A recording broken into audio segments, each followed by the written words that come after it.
Good morning. I hope everybody is having a fabulous Passover. I think most of you know Passover is my favorite holiday.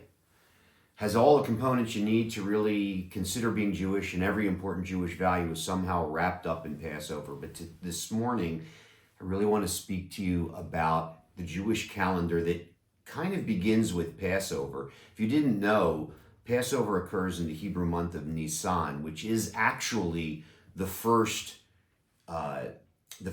month of the Jewish year, even though Rosh Hashanah and the New Year doesn't come until Tishrei, the seventh month of the year.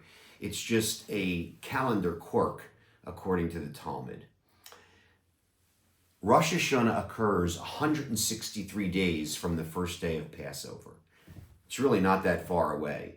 And in between Passover and Rosh Hashanah, there are a number of different segments that are important, and some of which, by learning about, we will enrich ourselves and enrich this period of time.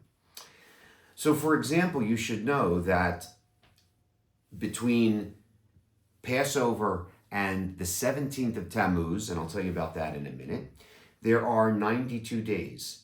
Why is the 17th of Tammuz important to know? Because Jews traditionally believe that the 17th day of Tammuz is the day that Moses came down from the mountain and discovered the sin of the golden calf.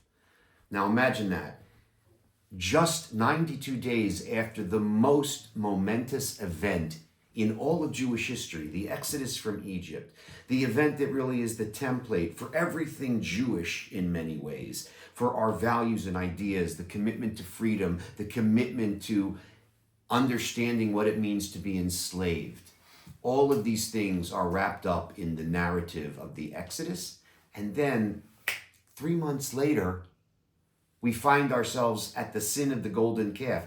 It's unimaginable, really, when you think about it. But the good news in that narrative is that then, just another 2 months later, what do we find ourselves with? We find ourselves with Rosh Hashanah.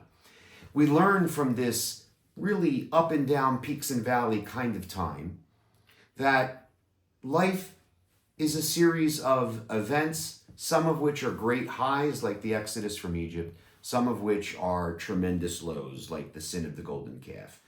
But we always find our way out of the challenges that we face, out of the depths of the problems of life, be it the sin of the golden calf or something else.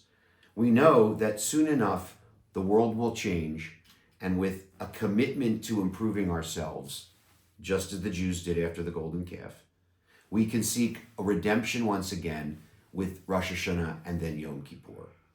So, as we can contemplate this wonderful period of Passover, of course, also starts the counting of the Omer, the 50-day period that leads up to Shavuot, and then kicks off the process of what will result in the golden calf.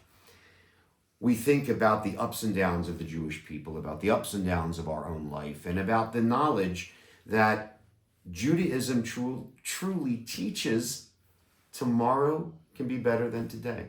One of my favorite teachings about Judaism, and one teaching that will be wrapped up in this 193-day period between Passover and Rosh Hashanah.